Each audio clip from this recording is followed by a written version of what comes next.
They say everything happens for a reason, but I suspect everything happens for a Reese's. Like this commercial break.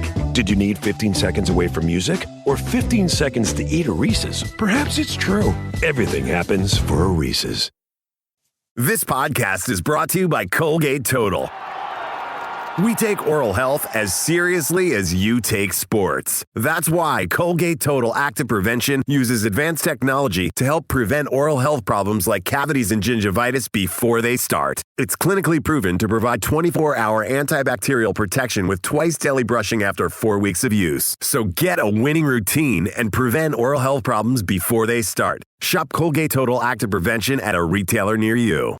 Ted Lasso as a coach is like the perfect temperament. And I just think it's so ironic that now that you are a coach of your daughter's team, you went back to the Coach Campbell style of coaching, of intimidation. Just yelling at her. Ted Lasso. Get your ass in on the line, ladies. Just because you're 8 years old doesn't mean you gotta act like it. For God's sakes.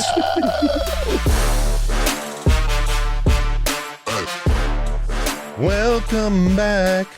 Welcome back. Welcome back. Welcome back to New Heights, ladies and gentlemen, a Wondery show produced by Wave Sports and Entertainment and brought to you by Audible. Listen to what I gotta say. We're your hosts. I'm Travis Cousins, my big brother Jason Kelsey. If you didn't know, we are the Kelseys, and that's what they call us. And you're listening to our podcast. We are recording together here in Los Angeles, California, making our way out west. Yeah. How about that?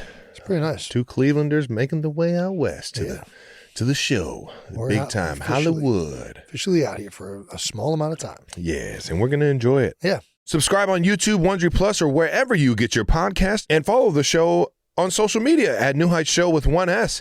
Jason, let the people know what a special episode we have coming up. Well, we're back, and we have an incredible episode for you guys. That's right. We are bringing you this episode on Friday because we just couldn't wait to get it to you. That's right. You got a treat for you. Guest conversation was just too good. Get ready for Mr. Jason Sudeikis. Oh, baby. Man, I'm fired up about this. Dude, the best. We're going to get into it right now. Gear up. How long do we chat for the what? I only asked Well, that. I We're all mean, good. how much time do you have? Whatever. I only asked that because it's like I can give short answers and long answers. I don't know what agenda you guys have. Whatever We'll works just talk, best. yeah, I think you yeah. fun. This is not professional, as you know, Jason. We're just out here. But I all my podcasts viewing and listening are from clips. So it's like you guys and Sue and Megan and like all the smoke. It's like So I know that it's 30 seconds at a time. No. Yeah. No, they'll cut it up to make it 30 seconds. Perfect. No matter how long-winded it is, they'll make it a clip. Yeah. Good. I respond well to editing. Samesies. Yeah. Well, that being said, Jason, you want to jump on the intro? All right, we're going to jump right into it. We got our own Bruce Buffer right here. Yeah, let's prove it. All right, our guest, where's my ISO? All right. Our guest today from Overland Park, Kansas. He's a 4-time Emmy Award-winning actor, a 5th grade CYO championship-winning basketball player.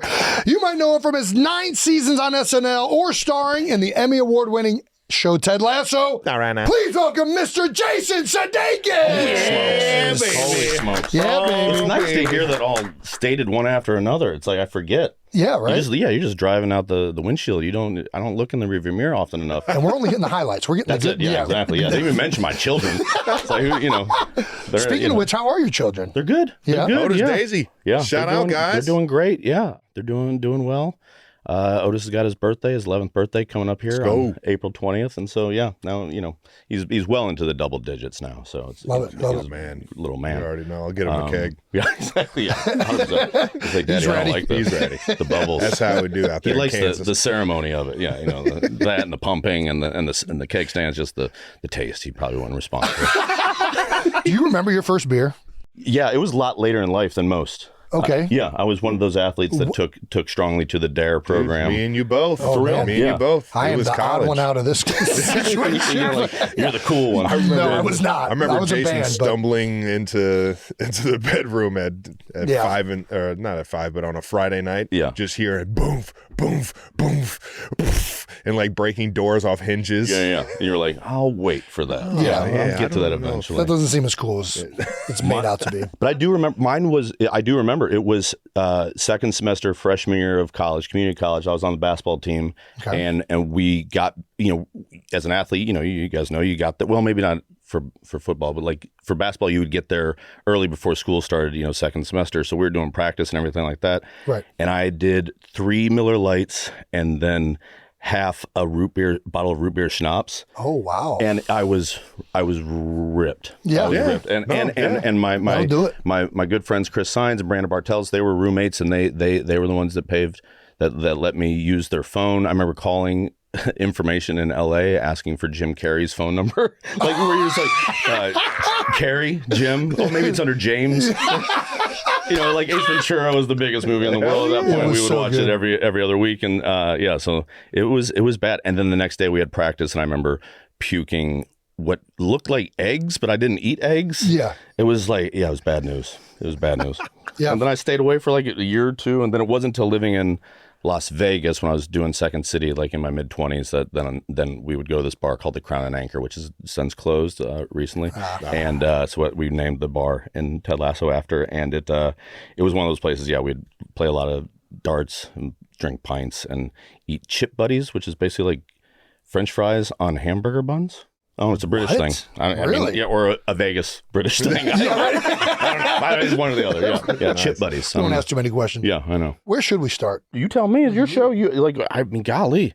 Did you ever pitch Ted Lasso at SNL? No. No. So can you kind of give us the backstory? Because I think I know a little something. I got a good friend in KC who married a girl that I think her father was maybe a gym teacher. Oh, I had a basketball coach. Was it the basketball Donnie coach? Campbell, yeah. Donnie Campbell. I mean, the coach character itself was styled after Mike Ditka. We did these commercials. We got it was in 2013. It was the summer of NBC Sports had the Premier League that they're going to be showing on NBC. So they're like, okay, we want to do an ad campaign, and they had this advertising company called Brooklyn Brothers, which was actually 2 British guys, and they had like 5 different ideas for different promos, and one of them was an American football coach coaching soccer. Yeah. They were modeling it after a coach character that I had played on SNL, which was much more of a yelling type, he was a football coach. Yeah. He had a mustache, but he was a yeller and screamer, like a Bobby Knight type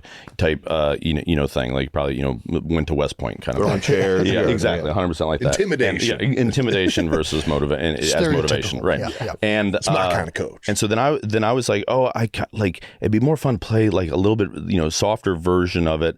And so that's where the voice sort of came out, which was just a way that I would talk when you're just sort of doing stuff with your friends and joking around and playing a certain type voice type coach. And it sounded a little bit like Bill Self, sounded a little bit like Roy Williams, sounded a little bit like, but it was just a voice that I just, it wasn't specifically after them. Oh, okay. The coach, my high school coach, a fellow named Donnie Campbell, was definitely a guy he was definitely the guy that introduced me to John Wooden, who was like the patron saint of sort of the ethos for the Ted Lasso character, what he ended up being on the show, but also was really always had those fun kind of country fried phrases, and the one that I always remember that I always bring up is like, Sudeikis, you look more nervous than a long-tailed cat, a room full of rocking chairs, and he's from like Lyons, Kansas, but he was like a badass football player. He played at K-State, was a quarterback, got drafted after Warren Moon, by the Oilers, so he never saw an ounce of playing time.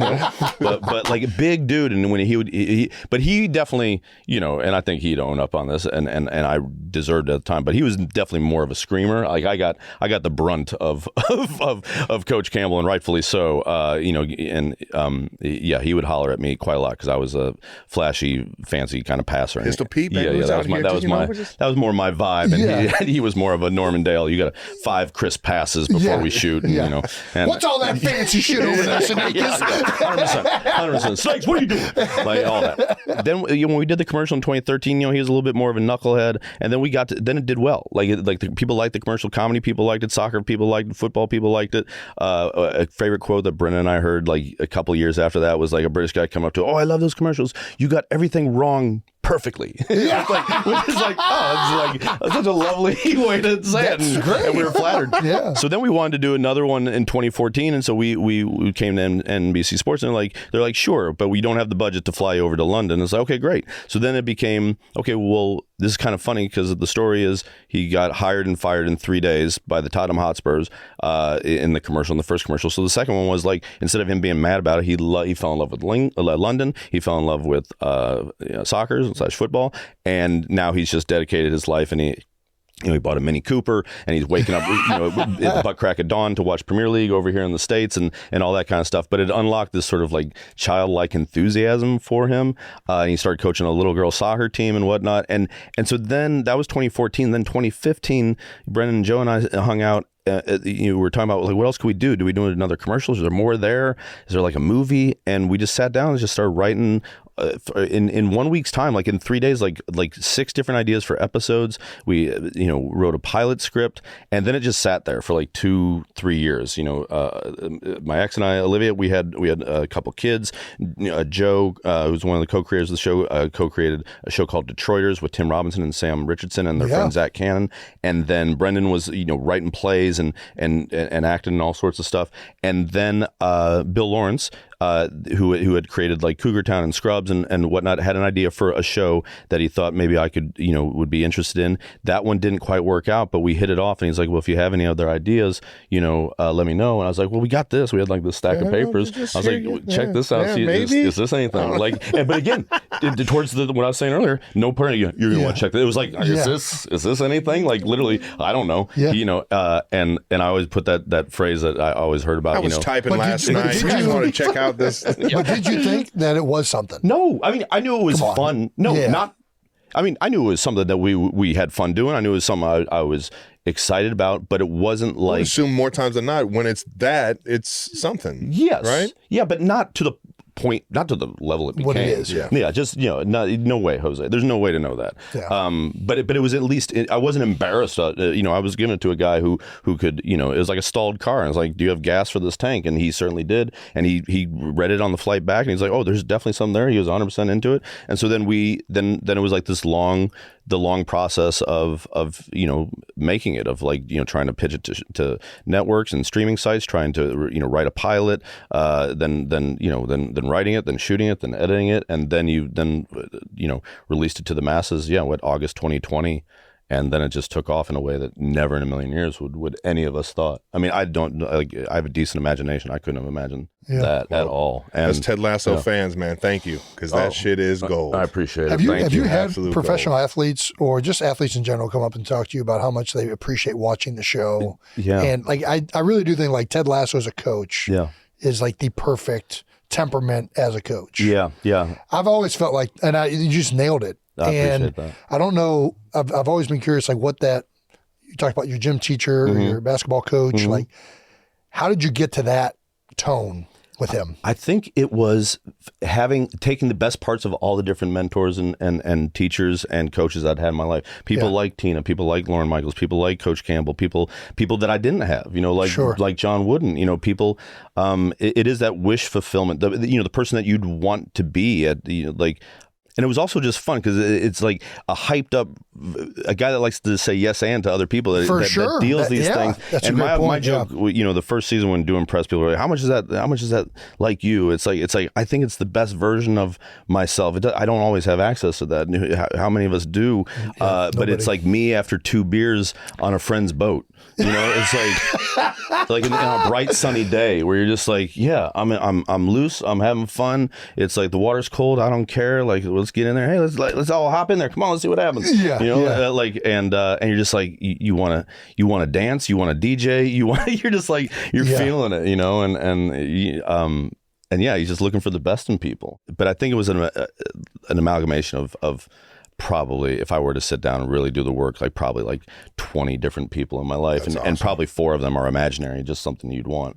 But we've had athletes, coaches love it. Like, I mean, we have owners of sports teams, appreciate us showing like the human side of ownership too. Absolutely, I mean? Like Rebecca, shout out, And so it's in all aspects, and even just people. Like I get to go speak at these events at like these companies, and it's a lot, people that are in leadership, and we all are, whether we have a job that does it or not, we're all in a position of leadership. And so people respond to those. So many those carryovers to everything. And it's interesting that you brought up yes and from your improv time. as, because it is very similar with what he does in the show. But I just, I think, especially when you've been through sports for so long and you've seen how like ego and things can be divisive, the way he forgives, the way he motivates, the way he keeps people calm. I mean, the whole thing is just so well done. I don't even know what I'm asking. To be honest with you, I've just been a huge fan of the temperament of it from day one. And I just think it's so ironic that now that you are a coach of your daughter's team, you went back to the Coach Campbell style of coaching, of intimidation. Just yelling at her. Ted Lasso. Get your ass in on the line, ladies. Just because you're 8 years old doesn't mean you got to act like it. For God's sakes. Get out of my gym. Oh, my God. Get the hell out of my gym, Daisy. So good. That character's right there, too. Everybody's got a little Coach Campbell. 100%. It's amazing that Coach Campbell, like, a neat thing about this show is so many people connected to it have got to go off and blossom into their own thing. And Coach Campbell has, like, this great, like, speaking career as like, the inspiration of Ted Lasso, which is wonderful. That's which is so neat. And he can tell the truth about me as an actual athlete. It's that whole thing. The older I get, the better I was. Coach Campbell's there to stop that shit. He's like, nope, he was not that good. A lot of turnovers. 1 to 3 assist to turnover ratio. But those 3 never wanted to pass the ball. Unless it was through his legs or behind his back. Jason Williams, light. Oh yeah, Jay Will, baby. No, I appreciate it. It's neat having people from, especially from the soccer world, because that's any of these are gatekeeper communities, and the way that the football community embraced us, because they didn't know, they thought we were going to be mocking it or 100%. Something. Like, and why wouldn't we? Americans coming over there, and yet impossible to do when you have someone like Brendan Hunt, who's like the football soul of that. He loves that sport. He comes about his love for it. Honestly, he was a Chicago boy who made fun of the scores and like 90 minutes of nothing, and then was working in Amsterdam and fell in love with the sport and loves it to his core, and that permeates throughout the show. And we try to honor that versus being parasitic towards it, because it's the only way I think that the character would want to be. It sort of permeates from that ethos, which is really, really, really special and really neat. Awesome.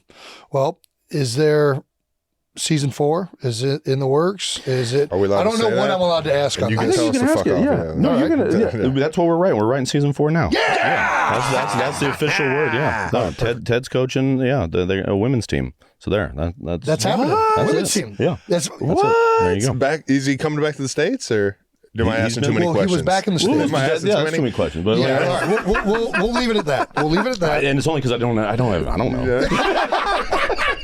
Only I mean, answers. We're just writing it now. There's a paper. There is a paper with ink on it. We won't ask too many more questions. No, but that's what we've been up to. I'm very excited to hear that. It felt like there needed to be more, to be honest with you. That's nice. And it's. I know there's that. Whenever you're writing something, I'm sure there's always like, at what point are we done with this, and at what point do we keep going? I think I speak for Ted Lasso fans everywhere that we really did not want you to stop. So please keep doing that. That was we had those a couple of years there where we had the writers and actors strike, and that made the time off that we all earned feel a little less special, because everybody was off, and it's heartbreaking because that makes things tough for not just the actors and writers, obviously, but everybody else involved in making these things, and people behind the scenes, and then put up the lights and make the costumes and all that. All that stuff came to a grinding halt, and then just through that. Post that, I should say, just the universe kept just like saying things, whether kind folks at airports or on the internet, or friends of my folks, or just other people in the industry, other people in wherever, in any walk of life. And it was just like, okay, I hear you, we hear you, we're listening. And then just more stories kept unfolding and just popping up in our heads. And so that's where we're just exploring all that now, and it's exciting. I mean, it's daunting, because we told the story we wanted to tell, and but there's more there, and it is a neat group of people to work with. It's a wonderful group of people and characters to write around and for, and There's so many likable characters. In yeah, and everybody plays their parts so fucking I know perfect. it's such a great group. I felt like Roy Kent at You the end are of my Roy career. It's like literally who I was. You're starting to kind of lean into Roy a little bit. I learned a lot with what this guy's doing right now. It's something. I mean, because that character is inspired by a bunch of things, but it's the way I felt like leaving SNL. Like I'd done sketch comedy for so many years. It's the way I felt about guys that were athletes, or when I stopped being an athlete. And again, I had that lovely crossfade from I had a new passion. But when you've been this guy for this long, and now you aren't, it's like what am I? And that question is one that isn't and you got to play pro. Think about all the. I think about all the young men that I played AAU basketball with that were the best in the country. Yeah, and then they're not, and it's like, and there's nothing set up on the other side to deal with that drop off. That when I look at these young men, like it's scary, and you think about all the people that may have used them on the way up, and they're not there to help as much as you would hope. And so, no question. Yeah, so someone like. Brett and I used to say that there's a version of Roy Kent that may have, gone the way of the dark side had Ted Lasso not come in his life. You know what I mean? Yeah. Absolutely. I'm getting goosebumps. It's the truth, man. It is. It's the truth. It is. It's it's real. That shit's real. So I appreciate you feeling that way about it. 'Cause that's the way I feel. That's the way I felt about him too. And it's like, and I certainly know it's the way that Brett embodied him and connected to him on the writing side, and threw him his hat in the ring to audition for you. You're just like, yeah, that's it, dude. You got it. Iconic. like holy smokes, so neat. I want to hear about Second City in Vegas, man. Okay, yeah. How did you end up going into Second City? Did you always know after like your hoop dreams and everything? Was it? It was really kind of nuts. I went from. There's a thing in Kansas City called Comedy Sports. Have you heard of that at all? No. It's still around, and it's basically like short form improv, kind of like that TV show Whose Line Is It Anyway? Yeah. So that's something you would go to after homecoming. You go to the dance, and again, not drinking. We'd go see Comedy Sports because it was a family show, and like there was no swearing or anything like that. Yeah. So I did that in KC for a while. Took classes like junior year and of high school, and then senior year, and then I was playing basketball, like I said, down at this Fort Scott Community College. I was driving home every weekend to go watch shows or do shows, and my crossfade from sports to comedy was Comedy Sports. This thing called Comedy Sports, that's which cool is pretty great. Yeah. And so it was that, and all the silliness that you do as a kid that gets you in trouble in class, that have you running suicides in practice. Right. We're now being applauded and lauded. Well so done. I was like, okay, this is good. This is good. And it was improv, so there was no homework. You didn't have to memorize it. He was like, it's the best art form for talented, lazy people, which I still aim to be. Both talented, lazy, I got down. And so then it was like, okay, well, where do you go from here? And it was like, well, you move to Chicago. And so me and a couple buddies from Comedy Sports, we moved to Chicago, and we did that for 3 years, like basically from 97 to the second three-peat for the Bulls. Was such a good year. 97, 98. To live in Chicago, that had to be insane. It's incredible. It was incredible, and you're around that, and you're again, just eating like hell, and taking $5, finding the ATM that allows you to take $5 out, which was right down the street from Wrigleyville or Wrigley Field, so I could go to Taco Bell around the corner because that's all you could afford. And you just figure those little life hacks out. And then while there, I auditioned for a couple things, one of which was a theater company, an improv theater show in Amsterdam called Boom Chicago. So then I ended up going over there for a few months. And while there, this is in 2000, Second City's like, hey, we're going to open up a Second City in Las Vegas. Would you want to do that? I was like, sure. I was like, great. How long? People are doing 3-month contracts, 6-month contracts. I was like, I'll do a 6-month contract. I'll be able to come home. I won't have to work a temp job or something like that. Man, I can only imagine signing up for a gig for 6 months in Vegas. It wasn't like, didn't do a lot of extracurriculars that can make your time in Vegas much more dangerous, or short-lived. Yeah. And so, lived there. Did that, ended up staying 2 years, 9 months. And it was graduate school. Like we did so many shows, all that like Malcolm Gladwell theory of 10,000 hours. That's where it was. And you had to like earn it from the audience. Audiences, they're used to seeing like headliners, like, Siegfried and Roy. Or Celine Dion, huge stars. And here we are trying to do like sketch and improv and right outside the window, like it would be only these drapes, type of things would be keeping the sound of people screaming for either winning or losing, or just the sound of slot machines. Oh, wow. And we were doing shows early on, for like 7 people. It was horrible. I mean, it's hard. It wasn't horrible. It was just hard because it's still like what we all love doing for a living. And we Did you catch yourself ever trying to like market it while you were there? We tried. Yeah. I mean, Second City eventually, started doing that, and we started doing all these really interesting grassroots kind of marketing where we just invited all the cab drivers, and they could come for free, so that when they would pick people up at McCarran, they'd be like, what show you should go see that we went to go see, because the strip clubs had it down where it's like they get a little kickback when they would bring to the strip club. Us, we didn't have. No, we didn't have that kind of. No, we didn't have that access or any of the similar show elements. And so we literally reached out to them like that. And then at some point SNL asked, I got asked if I wanted to audition for SNL and send in a tape, and then moved away to New York from Vegas. You brought up the 10,000 hours of essentially practicing over and over again. How do you practice improv? That's one thing that's never made like.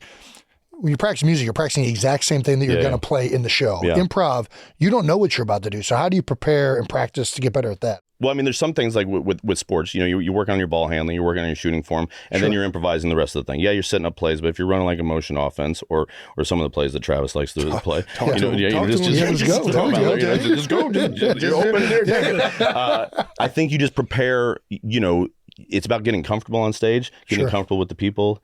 I mean, there's rules, but you don't really need to follow the rules. I think the rules are there just to give you some guidelines. Yeah, exactly. Yeah. But it's not obviously not. So it's not complete chaos. No, not exactly. But and then at the end of the day, it's just like getting better at being yourself, getting better at listening. Yeah. And to not get in the way of yourself or try to do too much. It's like a little bit like just a little bit stage savvy, a little bit like, like court presence, like where you can you feel at ease regardless of the chaos that you're about to, and the unknowingness that you're about to, for sure dive into. So the entire time in Vegas, like doing Second City, though, you were going to the sports books on Sundays, betting on the Chiefs, is what you and you were just making sure, like, you didn't dabble a lot in the slots and the tables. So much and all easier that, now. The kids now with their apps, they just have to go on the app. We had to go to a sports book and deal with old grizzled men with cigarettes with ashes as long as their fingers. No, it was different. It's different then. We earned it. It was a dark thing back then. I barely gambled. Now we put in. Now it's okay. Yeah, come on, let Pete Rose be. That's right. That's right. I'm with you. I was like, stats don't lie. I think I gambled $500 in the 3 years I was there. No. And it was only on blackjack. Maybe I put some money on the Jayhawks, for some Final Fours or something like that. Like in that. Okay. Maybe at the beginning of the season, just because someone else did it, and I was like, oh, I'll do that. That sounds fun. But for the most part, one time my roommate Mike had a buddy come stay with us, and come to find out what I know now, because people know this world, he was on a card counting team. And so, it was like one of those guys like that those movies are about. And he was practicing basic strategy, and he sort of explained to me all what was going on. And I just found it fascinating. And he had like a computer program that, so you could just run through all the stuff you can do on your apps now when you want to train basic strategy. Yeah. I remember we weren't allowed to drop him off at the safe house. We had to drop him off at a corner. It was like a Durango and Twain. I remember it because it always sounded like a badass 80s cops movie, like Tango and Cash, like Durango and Twain. And then he had to walk to this place where when he explained it to us, it sounded like Fight Club. There's like a bunch of bunk beds and then a bunch of dudes just practicing all day, grinding, because they're just trying to get a little 1% over the house for sure to make these giant bets. And it was crazy. But that was Vegas had that kind of shit going on and we're just trying to do improv. And there's this whole other side.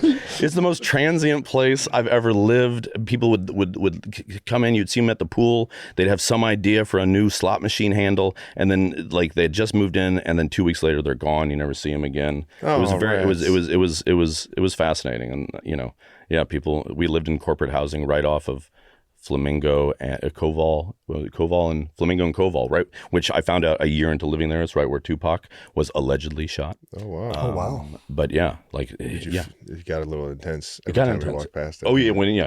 Well, it's all cleaned up now. We all bought Razor scooters. You remember the little ones? On the backside of Flamingo, the hotel. Yes. Hold on, we're talking about Razor scooters right now. Sorry about that. Exactly. But there was a street. I forget what it was. It wasn't Flamingo, but it was one west of it or east of it, and we would ride our little, we'd unfold our thing and haul ass up there because these are all it was filled with degenerate gamblers and addicts, and it was heavy duty, and we'd sneak in the back way of to the Flamingo, walk, fold it up, walk in through the swimming pool area, and then sneak right in. Oh man, that's awesome. The Flamingo. Was there ever an end goal in mind? No. Yeah, no. You were just enjoying doing what you were doing. Yeah, I mean, the end goal at that point would have been 100% because we were being produced out of Chicago, and Chicago is like the homeland for Second City. That's where we started back in 1959. Would have been to do one of the resident stages there. So that would have been, I was doing a resident stage, but it was in Las Vegas. But to do either the ETC or the main stage, so to go back and to do as good of a job as you can where you're doing your thing, and then have them say, "Hey, we want you to come back and do a show in Chicago." Would have been the end goal. It's like, wow, right in front. I made it back. Yeah, 100%. Yeah. And you used to go to the Second City shows in Chicago all the time. Yeah. So did you ever see the legends pull up? Or? Yeah. I mean, like when I first moved to Chicago in September of '97, Tina Fey was still on stage. Rachel Dratch was on stage. Horatio Sands was in the ETC. I mean, I saw all those guys. Tina was just going to get hired to go write on SNL. But cool. But we used to go every Christmas. We would go back to Chicago like Christmas for with my grandma on the South Side and like all my mom's side of the family, tons of cousins and whatnot, and then like a lot of Junes too for like when kids started graduating from like Catholic school and whatnot.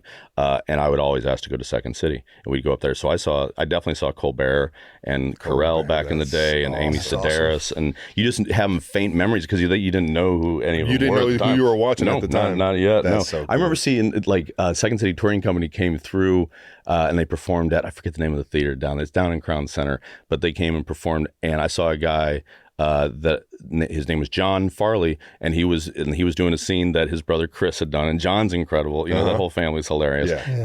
And I was just like, oh my God, that's got to be Chris's brother, and because he was playing like a character that his brother created at Second City, and he was doing the touring company. So it's great. I mean, I still love going back there. It's super fun. It's a great show, and like I said, family show.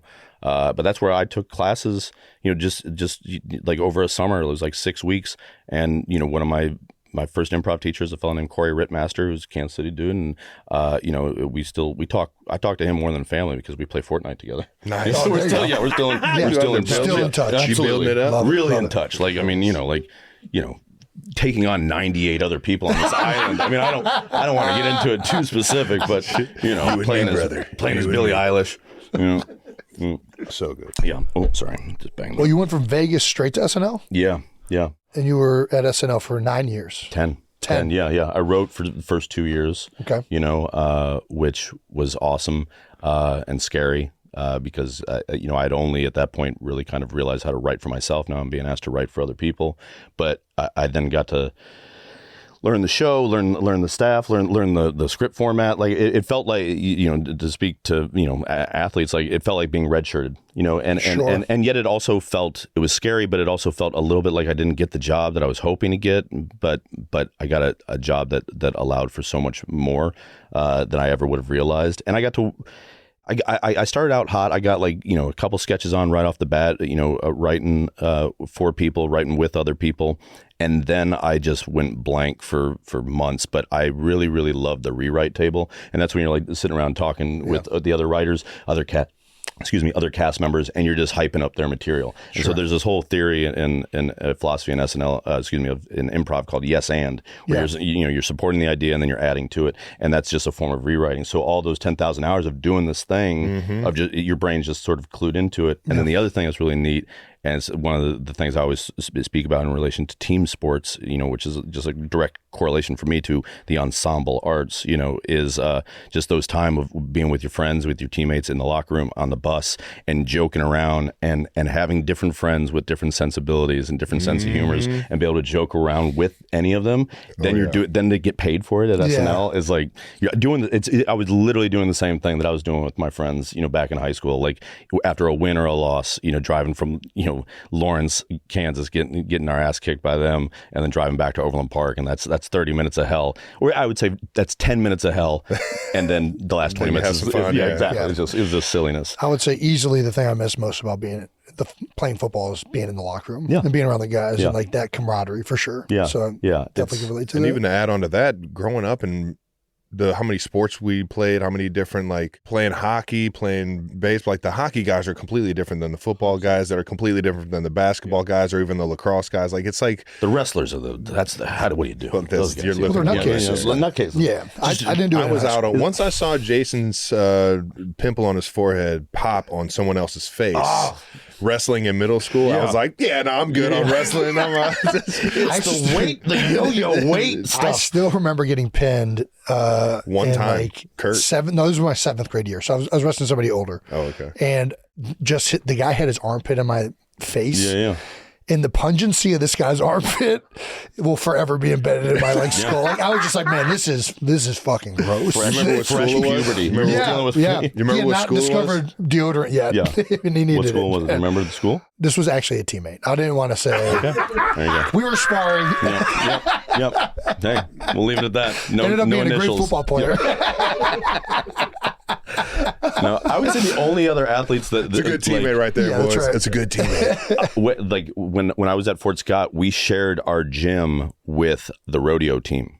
Like there was the field house was half. That's just shit you don't get up in Cleveland, Ohio. No, you don't get a rodeo team. I mean, it was nuts. And these dudes were the skinniest, like flattest butts dudes you've ever seen in your life. And they were so tough. We'd be in there like with the trainer, like how I jammed my finger. And they'd come in, they just got their rib punctured by like a bull's horn, and they're just like, tape it up so I can get back in there. And we're just like, okay, like, I mean, crazy. Yeah, you go through the laundry list of some of these rodeo professionals. The injury list of that is much bigger than NFL. Absolutely. Yeah. No, it was those guys, those men and women are so tough and so. I'll tell you what, man. Some of them started wearing hockey helmets. Yeah. I put on a hockey helmet before. Yeah. That shit ain't stopping nothing, dude. Are you kidding me? No. It's going to hurt still. No. You got to put on everything. Yeah. No, the Bulls, that's just another target for them. They want to.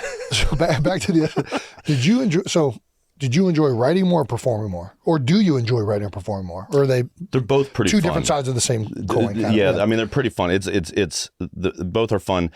I mean, 100% objectively, writing is more difficult. Like it's exhausting. Like, we're in the writing process now, and it's just like, I know it's not farming. I know it's not digging ditches. I know it's not teaching math to kids that don't want to be there. I know that very well, and yet it's so hard because you're just in your head the whole time, and you're just actively thinking and actively listening, and it's just a lot. And yet when it flows, it's really, really fun. And there is something just fun about, I don't know, talking to yourself and then typing it out and feeling a little bit like you have control over the universe, which we have no control over. And there is a little bit of that wish fulfillment. Yeah. But I love rewriting. I love seeing something in someone and trying to, like, bring that out of them and encourage them to access it for themselves. Like that's a fun thing to do. But performing is great. I mean, it is. It's hard in a different way, but it's mostly writing something else. There's nothing more daunting than a blank page. It's so scary. I don't even know where you start. Yeah, me neither. And I've done it for years. I don't think I'm good at it. You guys are already 2 steps ahead of me. I can't even read or write. So it's like, I see a blank page. I'm like, that thing's probably going to stay blank. It's like, I can read that. Yeah, no, I got that. I can imagine everything, actually. Endless possibilities right there. I started getting more stuff on the show when I was able to write it and act in it. That was one of those things. You feel more comfortable writing for yourself at that time. At that point, yeah, 100%, yeah. Because then you just know what spin you want to put on that. Probably, that has to be kind of a lot of people's sweet spot, right? Yeah, that can do both at least. And I had such a badass generation. My SNL generation. I'm so like. What a blessing to come in with that group of men and women, both behind the scenes, in front of the camera. Like, it was something else. And so, like, our cast could write their buns off. Like, I mean, it was neat. Like, and so everybody, it was scary though too, because you're kind of like, shit, you're all just jockeying for 30 minutes of airtime, between, when a host comes in, you got to share with the song, you got to share with update, you got to share with commercials, obviously. That's why it's there. And then and it's the funniest people. I never thought about that. It's really just about 30 minutes. If that, it may be 27. But I mean, it's nuts when you really, really think about it. Mm-hmm. And then on Tuesday night when they're all writing and they're laughing, when I was office mates with Bill Hader the first 5 years, and then Mike O'Brien the second 5 years. And my office was right next to a fellow named James Anderson, who's one of the best writers at SNL in SNL history, and he wrote a lot with Kristen Wiig. Okay. And when I'd hear those two laugh, and then sometimes Paul Appel would be in that office too, because James and Paul were dear old friends. There was a banger cooking. You were just like, oh no, what are they cooked up now? What's every little girl gonna be dressing up for next Halloween? It's like what iconic silhouette is she going to create, and so what voice you're going to put it to, and it's something else. Yeah. Did you have like that goat in the acting world that you like looked up to, that you aspire to be, or even somebody at SNL where you were like, oh shit, I'm finally in the same room as? Oh, for sure. I mean, there were people like that. I mean, like Tina was someone that I loved watching, like her, and she did a lot of scenes with a fellow named Scott Adsit, who's one of my all-time favorite performers. They were like Second City legends, and he ended up playing Pete Hornberger on 30 Rock too, and he's still, like, when I watch him perform, he just knocks me out. I just think he's such a great actor. He's funny as well, but he's just really good actor, and he was really great at pantomime, which you do a lot at Second City so you don't have all the props and all that stuff. I'm gonna need you to tell me what pantomime is real quick. That's just miming. Just miming. Just miming. Okay, so you just brushing your teeth and all that kind of stuff. But he could. There's a scene that he does where he's running up a stairwell, like a stairwell like this, and it's just it looks like there's a stairwell there, and it just looks like a magic trick. You're like, there's nothing there. It's just incredible. Or chasing a car, and he just would he's just incredible. And he would make it all look so believable, but it was also very funny because he's making something out of nothing at the same time. But him and Tina would just do these really, really clever, really smart scenes, and so that was like, so to have Tina Fey be like a hero. Then she becomes an icon. Then she becomes like a mentor. Then she becomes, a friend. And then that's one of those weird journeys that still knocks me out. That's awesome. Man. But anytime anybody came back, like when Will Ferrell came back to host or to work with Tom Hanks, like those are the people that I loved. And and it was like, but growing up, I was I was so lucky. We just rewatched at work. We just rewatched Hoosiers, because of Gene Hackman passing, and like that was someone that it's the greatest sports movie ever. It's amazing. It's so good. Still holds up. Yeah, still good. Bold statement, but I loved it. Yeah. What's that? It was a bold statement. You say greatest sports movie. It's not that bold statement. What are you going to put above Hoosiers? I mean, we were talking about Miracle last week, and that was a fucking Miracle's great. That happened. Like who? Well, I guess who. No, but I mean, it's fair enough. I'm not going down that. Like I said, I'm not going to fight it. Yeah, exactly. Just bold statement. I'm trying to think if there's better. There's like other comedy movies that I like. Bull Durham is great. Major League. I love Waterboy. Major League. Yep. Major League. Yeah. Oh. Angels in the Outfield. Yeah. Baseball. Sandlot is no joke. So good. So good. Still holds up. But yeah, getting to work with like when you meet those guys, like. Like to me, Tom Hanks. That's like shaking hands with the Statue of Liberty. I had the pleasure of just he was. I always forget the Halloween character he does on SNL. Oh, David Pumpkins. Pumpkins. Yeah. I don't know why. I never associate him with the name David. I don't know why I never do that. He was getting ready to do that skit 3 Halloweens ago when Jack Harlow was hosting it, and I snuck up behind him. I was like, "Is that the man with one red shoe?" And he was just like, "What? Who the?" Who's of all my movies? That's what you're referencing. That was like the first one I ever remembered. Well, it's like the opening. They had an opening scene. On the bike. Yes, it's blowing my mind as a kid. I'm 100%. like, I remember exactly that opening. This is like the most skilled human being I've ever seen in my life. Love that dude. He always had little tricks like that in his movies. He was always doing little fun things like that. Michael Keaton is another one that I've got to meet over the years, and because for years I was kind of like I love Bill Murray and I love Tom Hanks, like, but they're so different. It's like, and then like Michael Keaton is like my favorite parts of both those guys. Oh, interesting. I mean, all three men are like iconic in their own ways, but like it's just been that's one of those places where you just can't believe you're meeting that. And then then you get to then Paul McCartney's there too every now and then. There you go. Yeah. Well, speaking of Paul, you were talking about Will. Yeah. SNL50, man. Yeah.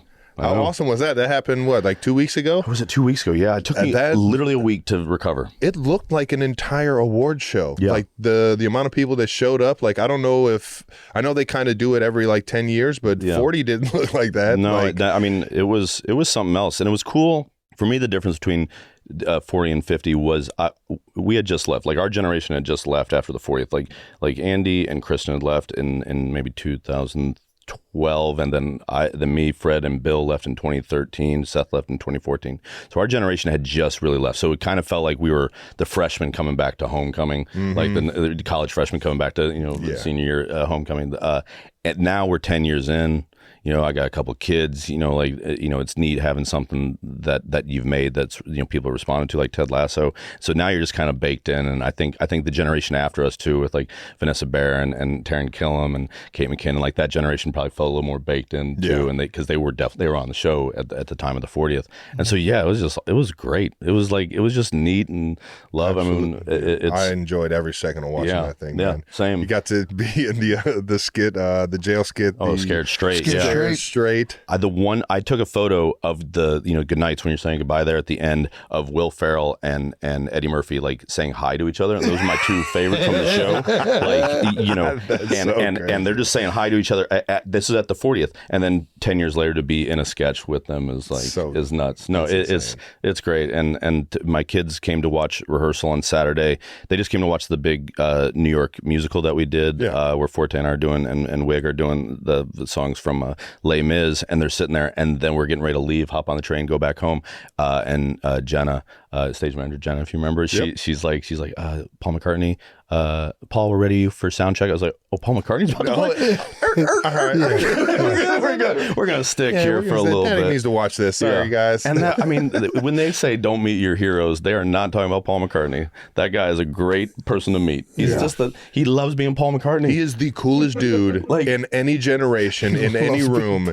He is just the coolest guy. He accepts the responsibility. Like he is like, I've been given this gift. I have been put into this Paul McCartney. He is that soul in a Paul McCartney vessel, and he's like, what do you need? I mean, just having him and my sister were talking about Let It Be, like the song, and he's responding to her as if he's never told the story before, that no one's ever asked him before, and he's so present. Dude. Like it's amazing. And then and then everybody throughout the day are just every now and then when you see Paul up on stage, at every point someone's looking on their phone, looking, how old is he? It's like he's got more in the tank than I did at one point. I was exhausted. He's like 82, almost 83, and it's just it's like, oh, that's so cool. Do you have a favorite sketch from your time at SNL? Ooh, I had another one of those questions. Yeah. I would say during my time, and I've answered this before but it's the truth. Was my favorite to do was What Up With That, because it was a big cast sketch.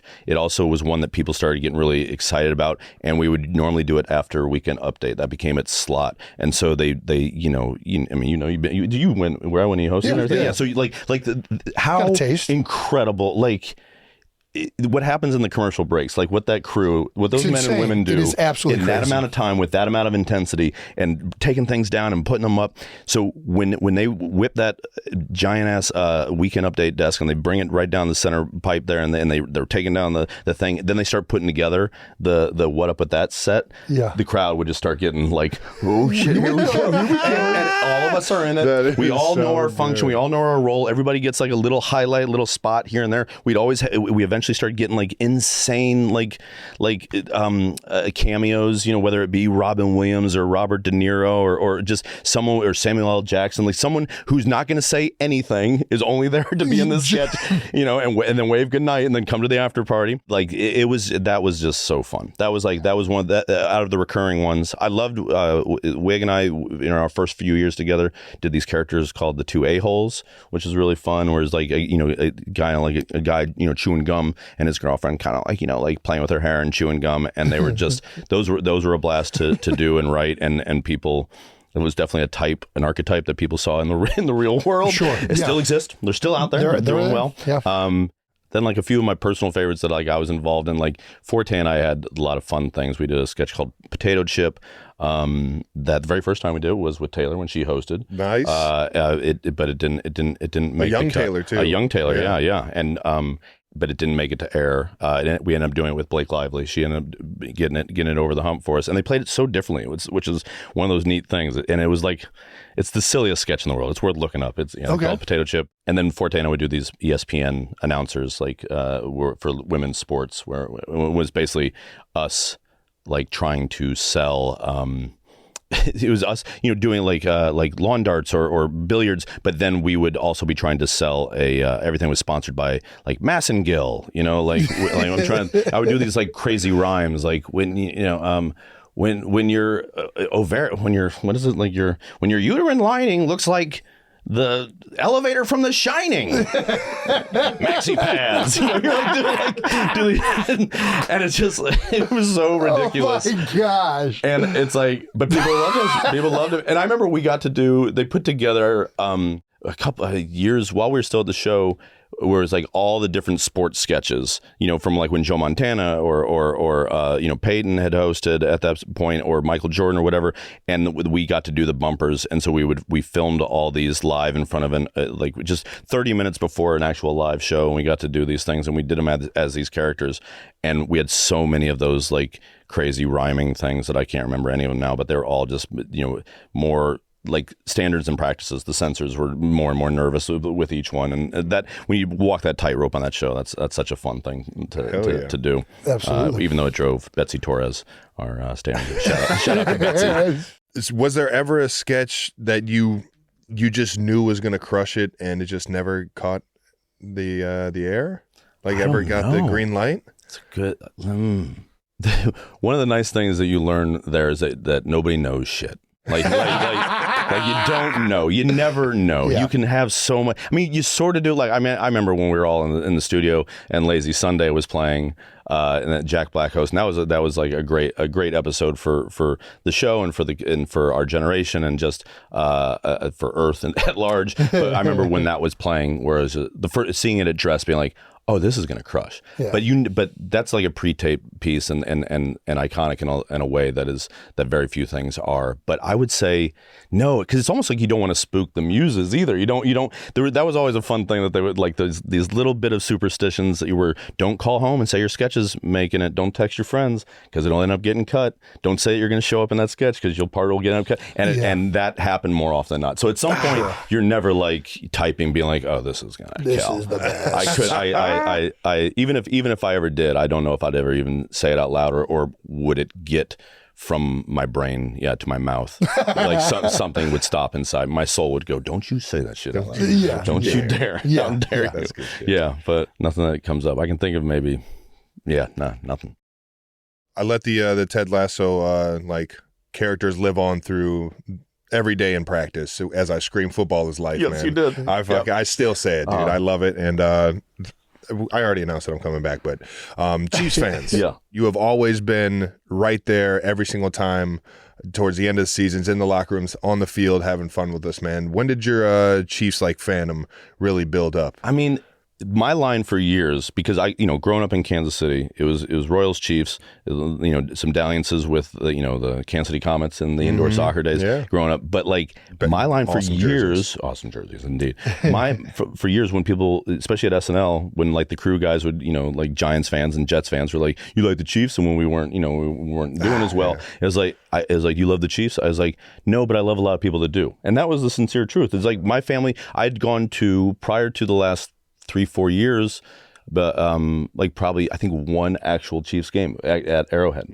For us, we were a basketball team, a basketball family. So I would go to more. I'd spend more time on going to KU or the Big 8 tournament, Big 12 tournament, all that stuff.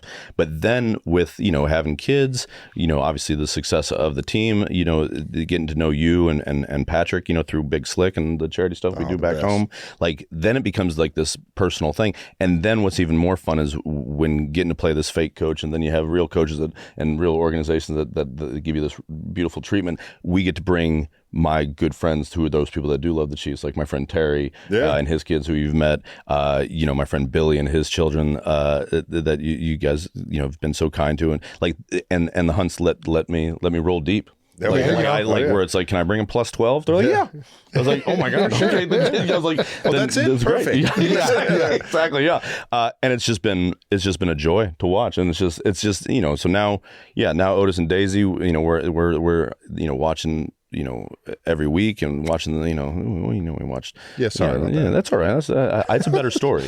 I laugh about it now, but it hurts inside still. Of course. Because it matters to you. I blame Jason. He had the voodoo doll next to him the entire time. So. I did. That did not work out well. Yeah. I got a voodoo doll on Bourbon Street. Oh, no kidding. Trying to get Travis's hands warm in the middle of the game with the voodoo doll. It was not working. It backfired. Ice cold. Right. My hands were ice cold. It might have been a doo-voo. Yeah. Doo-doo. It was more doo-doo than voodoo. Doo-doo doll. Oh, well. That's all right. We'll be back better than ever. We got this. Hold on. That's the story. I got you, brother. You drop down one, then you come back, and then you come back for one shining moment. There we go. That's the story I'd write.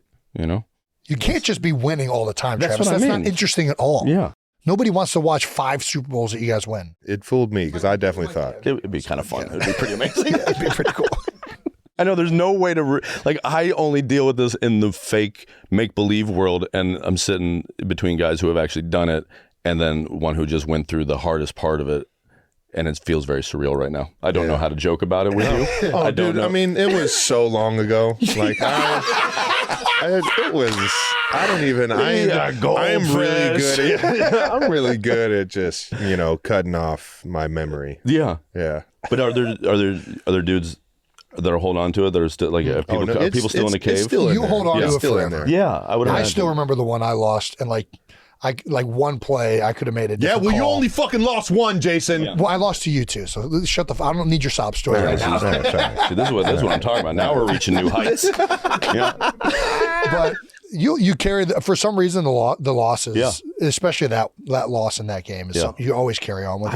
You move on, you know what I mean? But just like anything, it's I joke about everything. We lost the Emmy with season 3 to the Bear. So we're kind of the same. Yeah, that's some bullshit too. Well, that's not. Come on, let's not do that. I know you want to play nice, but that is bullshit. That's that. Come on, you can't argue art. What'd you guys pay him? No, come on. How much money? You think they paid? Oh, I hadn't heard that. I'm kidding. God, can we cut that? You brought up Big Slick. I've never been to Big Slick, but I've heard a lot. Dude, I've seen a lot of that stuff. I do want to go there. I would love to be a part of it. Dude, it is a blast. Yeah. What is Thundergong? Thundergong, yeah. What the heck is that? Big Slick is to help Children's Mercy Hospital. Yeah. We do that. That's a whole weekend. It's a blast. Unbelievable. It's a blast. And last year was $3 million raised? I think so, It keeps going up by the mill at this point. I know. It just blows it's scary. my mind. It's like being one of those high school teams that's, they're 114-0. It's like awesome. I get so nervous. And it's like the money is cool and all, but what you guys do actually going to the hospital the day before and actually being around the patients and everything, it's just amazing. It's lovely. Yeah, it really is. Such good support through the entire entertainment. Absolutely. And just the city turns out for it too. It's one of those neat things that we started ages ago. Yeah. Rob Riggle had this idea saying, "Hey, what if we do this?" And then he hooked me and Paul Rudd, and then we added Keckner a year later. Then we added Eric Stone Street, and now Heidi Gardner, all from Kansas City, all from the surrounding area. Awesome. It's really really neat. And so we have that's every usually in June. I think this year may be around May 31st, but around the beginning of June. And then Thundergong is a thing that me and my buddy Billy Brimelcombe started. He runs this nonprofit called Steps of Faith, and we help buy amputees new arms and legs. My line is we help people buy arms and legs so they don't cost an arm and a leg, right? But yeah, I mean, he a lot of people. I mean, it's funny, but it's also It's a good line. It's clean. You put it on a business card. People are like, I love it. Business. And we do that in November. And we help raise, we get people that have lost their arm or leg that are uninsured. We get them back literally on their feet, and working again and provide, help with the mental side of that too. And we work with these amazing prosthesists and physical therapists. And you can get legs people for like $500. So every time someone gives $500, that gets someone back. Literally, can walk back. Walk again. Yeah. And Billy, it comes about it honestly because he lost he's a drummer. He lost his left leg, got it amputated right above the knee back in 2005. I want to say when he was a touring musician, had no insurance, and so then we put together a comedy rock show fundraiser, raised $50,000 back in Kansas City. It was after my first second year at SNL. We did some improv games. His bands, a couple bands he was in, played, and we raised all this money auctioning some like cue cards that Tina Fey had signed and various things, and that got him a leg for that much money. And he felt so like moved by it. He was like, a couple of years later, he's like, how do I do that for other people? And then then this fellow was like, I have this foundation, let Billy take it over. And then a couple of years later, he's like, hey, why don't we do this? It's a charity concert. It's basically, we do some comedy too, but yeah, we've had amazing guests, come through, Ben Harper, Winona Judd, Chance the Rapper, Brandy Carlisle, sent in videos for us. Foo Fighters did a video for us a couple of years ago for the one during COVID. Yeah, it's amazing, and that's one night. The Big Slick is like a whole weekend, so it's like these two things. But yeah, and Kansas City shows up for all of them. It's and when's that's why I love KC. That's like It's the first Saturday of every November. Yeah, in the fall. Okay. Yeah, try to keep them. Yeah, so we're not double dipping. I don't want. You don't want. You got your band geek over here. What do you play? Saxophone. Okay. Well, I did. I haven't played saxophone in a long time. Now I mess around on guitar, but you got to come to Thundergong and do Baker Street. Oh, dude, you would kill it. Like whatever, or like some Doobie Brothers. I would. I'd be in Doobie Brothers section. Little Mike McDonald. That's Billy and his wife Allie have this band called Summer Breeze. Have you ever seen them in KC? I don't think I have. I should. I'll make you aware of them. But they play all the time. And they're the house band, so they do all these yacht rock hits in Kansas City. But they can play everything. Like I remember first time Fred Armisen, who's a legit like great musician and all his life. He just at the SNL50 played with Devo and the B-52s. And I'm just like, which was so neat. I'm sitting there like, I feel like a proud papa. I asked him, I go, I can't believe you got to play with Devo, knowing that he loves Devo. He goes, the first show I ever saw at Radio City Music Hall as a teenager was Devo. No. And I'm like, and now you're up on stage. He goes, it's just like, we just geek out like that kind of stuff all the time. Awesome. We geek out over the B-52s. Yeah, the B-52s as well. Come on. My mom had 2 CDs in her car. Yeah. Yanni and a B-52 CD. I forgot all about Yanni, dude. So goddamn much as a kid. To this day, if Love Shack comes on, we're going to be jamming to it. It's so funny. And Yanni, you can't. Yanni, she just had Yanni to put us to sleep. She was just like, all right, you guys are talking way too much. I don't remember many of the songs. I just remember the photo on the album, the hair. Pianos and violins, that's all I remember. It's a vibe. Yanni's a vibe, yeah, for sure. I love this, man. Dude, I wanted to end, but we got one more little part in here, even though we haven't been going off this side. If we're going to do battery's out. This is not the battery. I locked it and I don't know how to unlock it. So even if more complicated. We are amateurs. There we go. There we go. Hanging like this. Don't cut that out. out. Absolutely. Dude. Oh my gosh. We got to ask. Yeah. You don't have to answer. Great. You can tell us to fuck off, whatever you want. Amazing. It's sometimes just a a little better rapid fire answer. section here. Yeah. We already talked about you playing basketball. Talked about SNL and hosts and stuff. Who's better in their respective fields? Are you better as a basketball player, or is LeBron better as an SNL host? Wow. You both played. You played in the All-Star game with him. He played on SNL with you. Yeah. Look, as an SNL host, he's a hell of a basketball player. Yeah, Bron. No, I love that dude. I mean, dude, the best. We need to put this to the test. We need you and LeBron one-on-one on the basketball court, and then we need you one-on-one on the SNL stage. Improv stage. There is a sketch where we did a characters that Bill and I did a couple times where I play like a stagehand who is just kind of a dick to people. We did it to Julia Louis-Dreyfus, we did it with Paul Rudd, and we did it with LeBron. And I challenged him to one-on-one in the sketch. And in rehearsal, I did go by him and then went up, and he didn't know I was going to go do a reverse layup, and I did score on him on an 8-foot goal. And he was actually trying to he was 100%. Yeah, he was definitely trying. LeBron James, yeah, he can't turn that off. Yeah, right. He can't turn that off. No, it's like it's a different. But it was funny because Don Roy King, who was our director at the time, who I just saw at the 50th, came up and literally brought it up. He goes. If you ever need someone to vouch for this, I know it happened. I was like, thank you. So here it is. It kind of sucks to be the one telling this keeping this this apocryphal story alive. You know, I'd prefer it to be someone else, but well, now you so have be it. Us two knuckleheads. Yeah, exactly. We'll keep spreading this. We'll spread it. No, but he was getting great. to catch some legs. He went for it. I can't believe he hadn't come back to do it again. Dude, he was so good, man. He was so good. I had the so solid gold dancer. Come on now. It was great. The perm and Maverick, badass. I remember Maverick sitting at the host dinner on Tuesday night. You know, when you go out with Lauren and everything, Maverick sat next to Lauren and was just grilling him the whole time. And I was like, I remember sitting across from him. I was a child. Yeah, in like a baby seat. But he was asking I didn't about say business. anything to any. It was like you know, Michael Corleone talking to Don Corleone. It was like fantastic. I was like LeBron is. I didn't know who he was at that point. I was like, LeBron's so lucky to have this dude. This guy's got his buddy's back like big time, and asking Lauren these questions. And Lauren was so fascinated by it. It was awesome. Great. It was just like watching, you know, an icon to be, just kind of like, you know, just yeah. It was just a curious, smart dude. Those guys, good on them. You know awesome. It. Just a bunch of Cleveland guys. Yeah, that's all. Just making the way in the world today. How much would your life have changed if you would have been accepted into the Blue Man Group? I had a hunch. That's what I don't know. I mean, everything. Almost?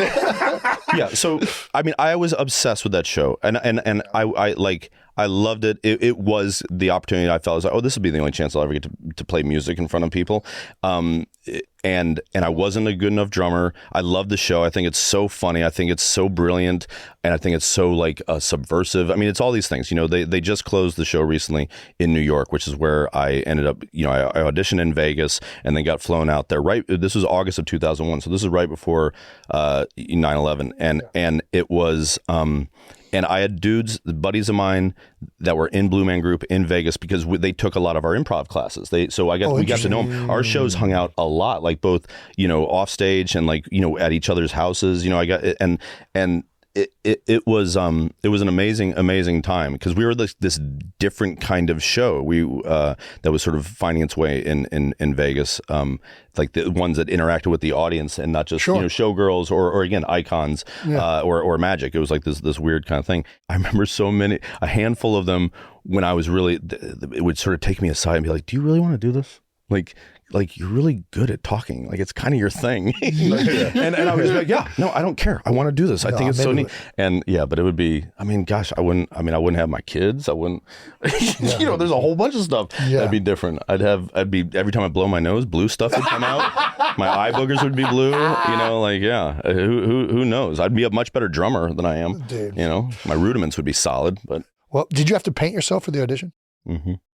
Not for when they flew us out. There's gotta be a pic. I wish there's no isn't. way. There isn't. And here's dressed up like that and didn't get a pic. I know.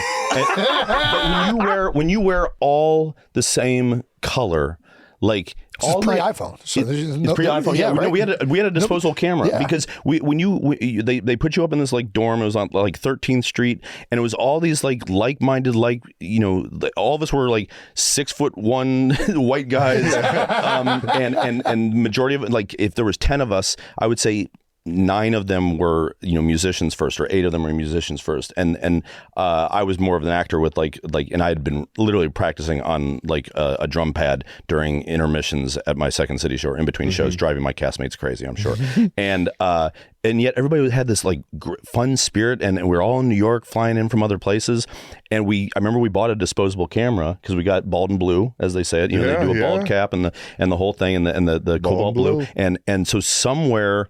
I don't know what happened to that disposable camera, because you got cut like after 3 days, 5 days, 7 days. I imagine it's like, you know, being in a combine or like in a camp. American Idol, Jesus. It really was, yeah. And I got cut after 3 days. And they were like, if he could be a blue man if he worked on his drumming. And then I go home kind of defeated. And then, you know, a few weeks, you know, later, you know, 9/11. And then it was like, then that sort of like rattled us all. And like, okay, what do you love? What do you really want to do? And it was stick with Second City at that point. And so I never auditioned again.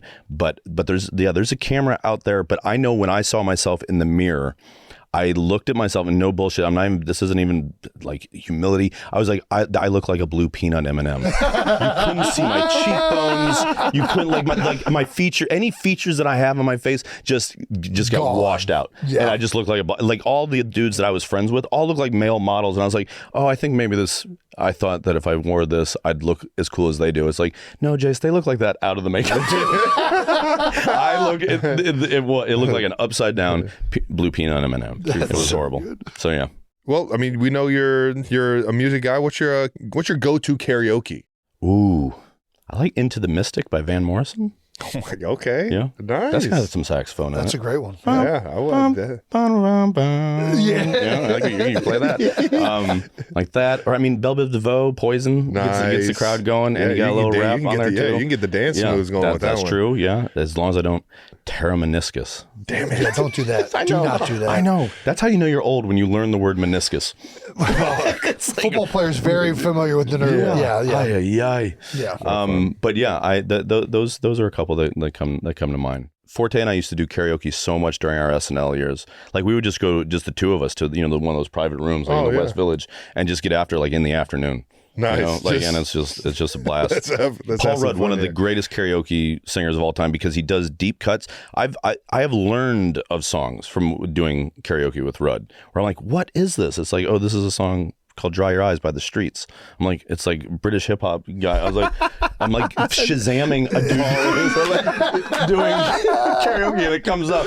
Yeah, him, that whole crew that did Wet Hot American Summer, like Ken Marino and Joe Latruglio, like really, really great karaoke. Bobby Cannavale, like, yeah, really a remarkable group of guys that would sing. And then, Rudd and I will do some Broadway that'll, do Rent, Knock Your Socks Off. Nice. Yeah. Oh, wow. Because in those private rooms, you can go to private places. You're literally, Brent was another dude. This is just so good. Having so many flashbacks. All right. Great. Let them be flash forwards, bud. That's right. All right, last question. If you weren't an actor, what would you be doing? Oddly enough, I think I would probably want to coach basketball and teach acting. Nice. I think that'd be so neat to to be a drama teacher, and it's kind of what I get to do as Ted Lasso. Yeah. Both behind the scenes and in front of the camera. I really like seeing people reach their potential. Like I like encouraging that. I don't do it as well as I could at every given moment, but that's one of the neat things of getting to write a show where you do play those type of characters. But yeah, I think those are two things that I've benefited from greatly in my life, both team sports and being around the arts, like growing up, my mom taking us to see everything, my dad playing all sorts of music in the car, and just everything in between. But I would want to do some version of that. I mean, I guess I am kind of doing that with my kids to a certain degree, right? Take them to go see plays and going to see basketball and sports and whatnot. But yeah, that would be it. What about you guys? What would you do? Me? What are you gonna do? I don't know. Yeah.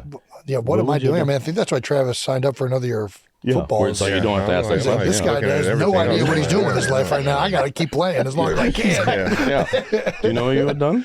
I feel like I would have still been in sports, like done some sort of broadcasting or something like that. I just remember always mimicking what I heard on the TV and during games and stuff. Yeah. Like John Madden and all those games. Of course, yeah. You know what you did? Probably coach. Yeah. I mean, I just think it's so hard to envision myself doing something outside of sports. Yeah. That was really the only thing that I was ever good at. I could see you playing the sax. I could see you playing the sax on SNL. Oh, the sax on SNL? Yeah. I was baritone in Cleveland Heights' jazz ensemble. You had some fucking solos, though. You know why I was baritone? Because I wasn't good enough to play tenor or alto. Baritone's like the bass line? Yeah. That's funny. Yeah. Slow fingers. You got to get those things faster, man. Lenny Pickett is a legend. Oh, yeah. I mean, come on. Yeah. Power, man. That dude. Yeah, baby. Golly. Crazy Legs? What was his name? Do you know? No, I don't. Forget. There's a dance that he does, like Lenny Pickett, who's the guy that played with the saxophone on SNL. Tower Power is one of Tower our... Power is his. But he has like a dance move that he did. He would, like, I don't know, it's something that my buddy Billy always brings up. He's like, oh, that's Lenny Pickett, man. Crazy Legs. Now I'm going to be using this. I can't wait to watch these. I know. Clips. I got to find out what it is. Jason, that's not what it's called. He's a very chill guy. His saxophone is all over the place, but his voice is very chill. Lenny, legend. I love it, man. Dude, thanks for coming on, brother. Of course, man. You're the best, brother. It's been so great. Thank you for having me. Really, yes, absolutely. Thank you so much. Appreciate you always showing up in KC too, man. We'll get back on the train, baby. Absolutely. We'll get back on the train. We will indeed. We will. This is what happens at the end of the second act, like this is when Woody and Buzz Lightyear they're away from each other, then they come back together. Yes. That's the Chiefs and the trophy. Let's do it, baby. All right, now. Shout out to Jason Sudeikis. What a guy, man. Yeah. That was, God damn it, I loved every second of it. It's one of those where, like, you really don't even read the rundown. And I hate to say that to our producers because you guys do a lot of hard work and a lot of research. But don't do it, Brandon. My iPad was off. No, he's one of those guys where you just ask an interesting question. Like, how about the Blue Man Crew? Like, are you kidding me? Yeah, for sure. The Blue Man Crew, like his time in Vegas, his time at Second City. Riding a Razor scooter through to the Flamingo every day. The thing I took away for sure is just how much he's valued, all the people that he's been surrounded with. Oh, he's so grateful. It's the best. And it's just awesome. Just a Midwest. From people just a nice Midwest man. Yeah, for sure. That'll make him any better, man. No doubt. And he's on the Chiefs side, which is, it's heartbreaking for me because I didn't make him proud. I think you did. One day I will. You did. No, man, Jason's the best. Basketball. You know what I'm talking about? You have no fucking clue. Yeah. This guy's clueless, man. All right, that wraps up another episode of New Heights, brought to you by Audible. You can listen to new episodes of New Heights early and ad-free right now by joining Wondery Plus in the Wondery app or on Apple Podcasts. New Heights, a Wondery show produced by Wave Sports and Entertainment and brought to you by Audible. Just like Jason said, listen to what I gotta say. Yeah. Follow the show on all social media at New Heights Show with 1S. Thanks to our production and crew for kind of doing some good stuff this time around. Yeah, no, and kind of just always. Thanks to you guys. Please delete anything that I will get canceled for. And to the 92%ers, hopefully you guys enjoyed both episodes this week, and we will see you guys next week. Appreciate you tuning in. Peace.